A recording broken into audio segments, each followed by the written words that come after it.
Привіт! Як ви вже здогадались з назви, так, цей вступний кліп повністю був знятий на новий Pocket 4. Звичайно, це просто жарт. Я зробив його на швидкоруч тільки для того, щоб коротко показати кілька можливостей зйомки, які дає новий Pocket і які не так просто повторити іншими гаджетами. Тож давайте сьогодні спробуємо розібратись, чим Pocket 4 може бути цікавий і корисний для автоблогерів, тревел-блогерів та взагалі всіх тих, хто любить знімати відео. Чи вміє він щось таке, чого не вміють смартфони та екшн-камери? Що в нього з перегрівом, як виглядають 240 кадрів на секунду і чи варто сьогодні віддавати за нього 620 євро? У свій час Pocket від DJI зробив маленький прорив у компактній відеозйомці. Стабілізоване відео стало буквально кишеньковим, а Pocket 3 взагалі став справжнім хітом для блогерів і відеографів. Тому четверту версію пристрою багато хто давно чекав з нетерпінням. І от нарешті новинка в руках. Тож, що тут нового? Якщо коротко, революції не сталося. Але DJI добре прокачали вже знайомий пристрій. З головного – новий трекінг 7.0, динамічний діапазон на 14 стопів, 4К 240 FPS замість 4К 120 FPS, повноцінний 10-біт D-Lock замість D-Lock M. Швидший USB 3.1, Wi-Fi 6, яскравіший поворотний екран, покращений зум, приблизно вдвічі більша заявлена автономність і вбудована швидка пам'ять на 107 ГБ. При цьому слот під microSD також залишився, і це, як на мене, дуже правильно. Матриця при цьому не змінилась, усе той самий 1 дюйм. Тобто, якщо зовсім просто, Pocket 4 – це не щось принципово нове. Це просто добре допилений Pocket 3.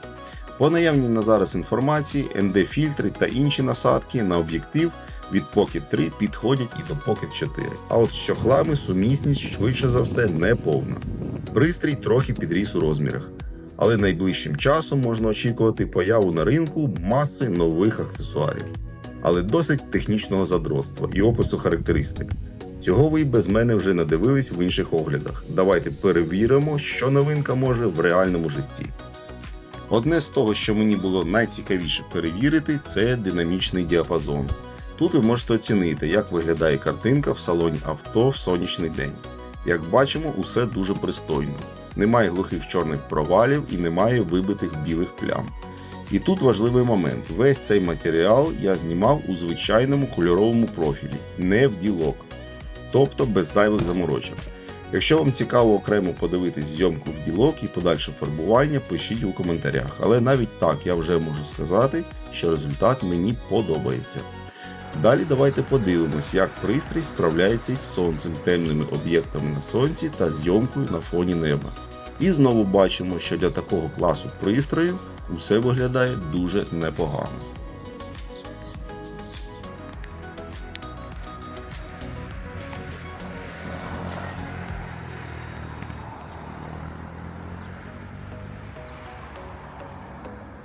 Мабуть, багатьох із вас мучить питання, чи дійсно це краще за iPhone. Мене теж. Хоча iPhone під рукою не було, але ось порівняння картинки з Pocket 4 та Samsung Galaxy S24 Ultra. Зважаючи, що S24 майже нічим не відрізняється від S25 та S26 та грає в тій самій лізі, що і iPhone Pro Max, можна сказати, що порівняння цілком актуальне. Зйомка велась на основну камеру S24. Тому кроп дещо відрізняється, як і плавність рухів. Але це саме якісна камера у Samsung, і порівнювати потрібно саме з нею. Як бачимо, насправді деяка різниця є і в деталізації, і в стабілізації, і в динамічному діапазоні. Але, на мій погляд, вона не принципова. Можливо, смартфон не поступається в якихось динамічних зйомках, де не потрібна плавність рухів. Але ви можете заблокувати Pocket, і він так само різко буде рухатись у вашій руці, як і смартфон. А от якщо ви захочете досягти плавності, зі смартфоном у вас не вийде нічого подібного до механічної стабілізації Pocket. Скільки б електронної чи оптичної стабілізації ви не вмикали. Наприклад, кіношні прольоти, які з легкістю даються Pocket, дуже важко зробити на смартфоні. Тут я спеціально пройшовся швидким кроком, особливо не намагаючись робити картинку ідеально плавною, щоб ви побачили результат, як він є. Жодної стабілізації на монтажі я тут теж не використовував. Тепер кілька слів про зум. У Pocket 4 він цифровий, тобто картинка просто кропається. І хоча маркетинг красиво говорить про lossless zoom, закони фізики ніхто не скасовував. При кропі якість все одно падає. Але виробник спробував зробити це менш помітним. Працює зум або кнопкою кратно 2, тобто вдвічі чи вчетверо, або плавно змінюється джойстиком. До речі, сам джойстик реально став кращим. Якщо в Pocket 3 він був радше перемикачем, то зараз вже набагато краще реагує на силу натискання. І це відчувається. Трекінг. Штука дуже цікава і корисна. Наприклад, ви можете знімати себе в русі, а камера буде за вами стежити. Приблизно отак.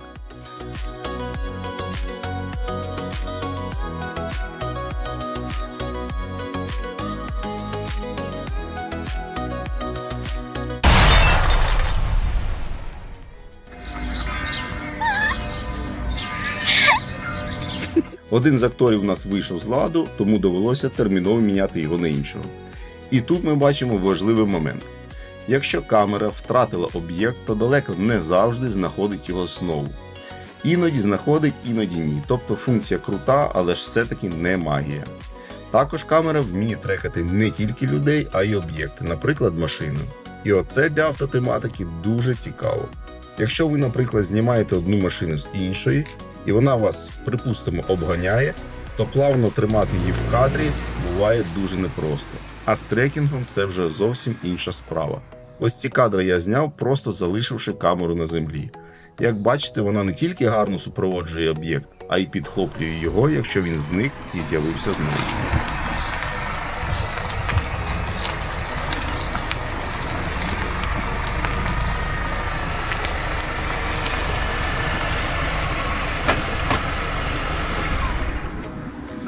«240 FPS» – це ще одна фішка камери, яку мені дуже хотілося потестити, бо 240 кадрів в секунду – це вже серйозно. Спочатку я довго ганявся за місцевими качками, щоб змусити їх полетіти, але вони були занадто ледачі. Та нарешті мені вдалося зняти кілька прикольних кадрів, і вони дійсно виглядають ефектно.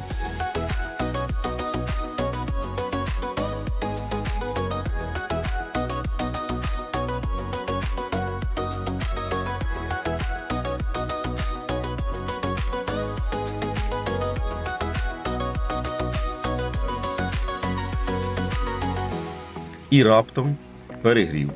Саме цю зйомку я вів безпосередньо приблизно 5-6 хвилин. На дворі було плюс 25, вітерець, поряд річка, інколи сонце заходило за хмарки. Пристрій дійсно нагрівся, причому не стільки сама голова, скільки верхня половина корпусу ручки. Я перезапустив зйомку і на цей раз камера пропрацювала біля 3 хвилин. Я дав камері повністю охолонути та повторив експеримент. Знов 5 хвилин і перегрів. Тобто це не поодинокий глюк, це реальне обмеження пристрою, про яке зовсім не кажуть в рекламних буклетах. Чесно кажучи, сам факт перегріву при такому навантаженні не є чимось надзвичайним. Навіть серйозні камери від Canon чи Sony вартістю в 1000 євро можуть перегріватися в екстремально високих режимах якості зйомки. Тож це не катастрофа і не провал, після якого Pocket 4 потрібно викидати на смітник. Скоріше це обмеження пристрою. DJI визнає, що пристрій може перегріватися у важких режимах зйомки, але без конкретики. А знати про таке обмеження і враховувати його перед покупкою необхідно. Тому що якщо, наприклад, ви знімаєте якийсь спорт та думаєте, що увімкнете камеру на годину і точно не пропустите гол, то ні. Вже через 5 хвилин ваш Pocket 4 піде на перерву, і після неї зможе працювати вже не 5 хвилин, а біля 3.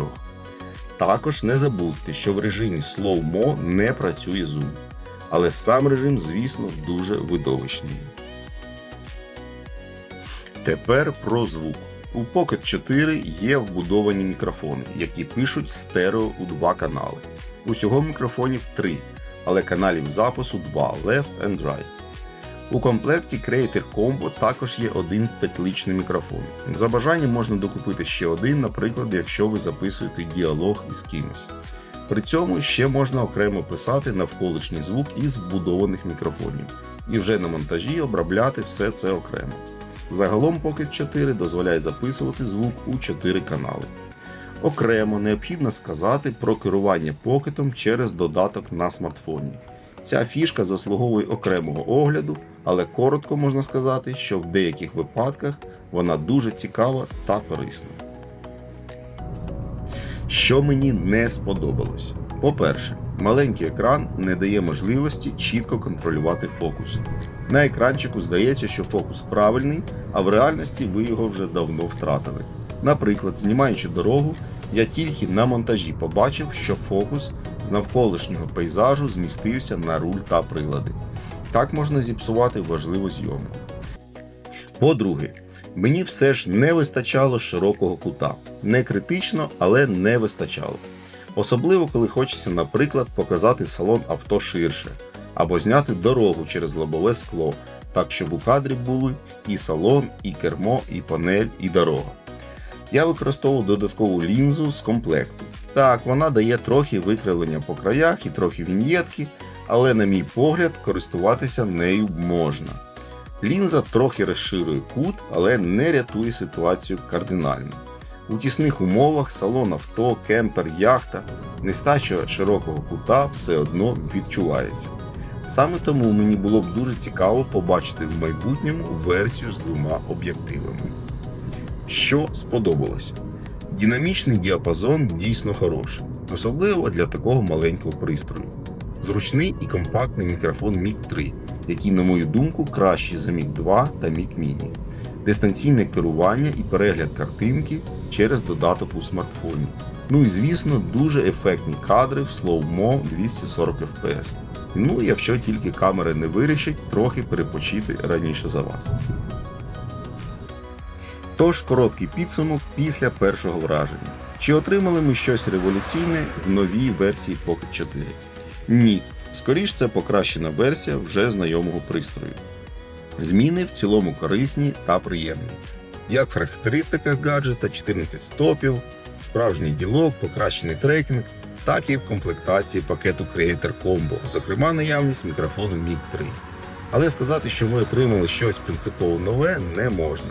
Кінцевий результат, тобто картинка, в принципі близька до того, що ми вже бачили в Pocket 3. Нюанси покращились, суть не змінилась. Перегляд картинки онлайн з Pocket 4 та керування пристроєм зі смартфона корисні, але це є і в Pocket 3. Чи може даний пристрій щось таке, чого не можуть екшн-камери чи смартфони? Так, завдяки механічній стабілізації можливо керувати покетом через додаток в смартфоні та переглядати картинку з нього в онлайні, а також використовувати трекінг. Це дозволяє знімати дуже цікаві кадри, які недоступні ні з екшн-камери, ні з мобільного телефону напряму, тільки якщо додатково використовувати гімбали. Але це вже зовсім інша історія, за складністю конструкції, габаритами, вагою, зручністю та ціною. Також потрібно відзначити компактні габарити пристрою. Його дійсно зручно брати з собою куди завгодно. На спорт, на пляж, в подорож, на зйомку автомобіля чи якоїсь події. Ви завжди отримуєте гарну, плавну, стабільну картинку, яка буде виглядати більш професійно, ніж тремтливі та смикані кадри зі смартфону чи екшн-камери. Кому підійде Pocket 4? Чи є він необхідний для автоблогера та чи варто переходити на нього з Pocket 3? Відповім коротко на власну думку. Можна чудово знімати на нормальний смартфон, просто потрібно враховувати обмеження смартфону. Та розуміти, що це все ж таки не кінокамера, змиритися, що картинка буде дещо поступатись навіть покету, не кажучи вже про щось більш серйозне. Чи варто купувати Pocket 4, якщо ви вже маєте Pocket 3? Навряд чи. Кардинальної різниці ви не побачите, а отже, ймовірно, і не отримаєте нове натхнення для творчості. Можливо, варто почекати Pocket Pro або Luna 360, які обіцяють влітку і які матимуть два об'єктива – нормальний і ширік. Це має дати набагато більше гнучкості та комфорту в зйомці, якщо не сильно збільшаться габарити пристрою. Але якщо у вас зараз немає нічого окрім смартфона і ви хочете розвиватись, вам цікаво експериментувати та покращувати свій рівень, однозначно, Pocket 4 є цікавим та корисним інструментом. До того ж, майже все від DJI є якісним та добре тримає свою ціну.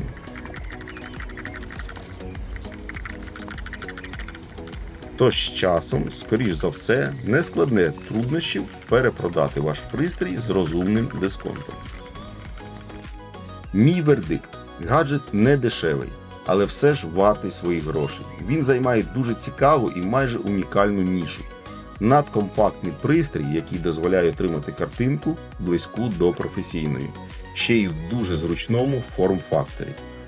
Якщо ви цікавитесь відеозйомкою і хочете пристрій все в одному, Pocket 4 я можу сміливо рекомендувати. Зараз важко прогнозувати ситуацію з ціною, буде вона знижуватись чи ні. Але в сукупності можливості та зважаючи на відсутність прямих конкурентів, вважаю, що Pocket 4 заслуговує на увагу. Хоча непоганою альтернативою може бути вживаний Pocket 3. Особливо, якщо після виходу нової моделі ціни на стару підуть вниз. І ще один момент. Як на мене, зараз найкраще брати саме Creator Combo. Mic 3 дуже вдалий мікрофон, та й решта комплекту швидше за все вам теж стане в пригоді. Наприклад, той самий подовжувач ручки. Без нього ви ніяк не закріпите камеру на штатив, Magic Arm чи щось подібне, бо в самому покеті різьбі підкріплення немає. Наприкінці питання. Чи зрозуміли ви, як саме зняти кадри у вступному кліпі на початку ролика? Буде цікаво почути ваші версії в коментарях. Ну і взагалі, що ви думаєте про Pocket 4? З вами був Дмитро. Якщо вам цікаво дізнатись більше про автомобілі, техніку та подорожі, підписуйтесь та закидайте палець догори. Тримаймо кермо міцно, побачимось!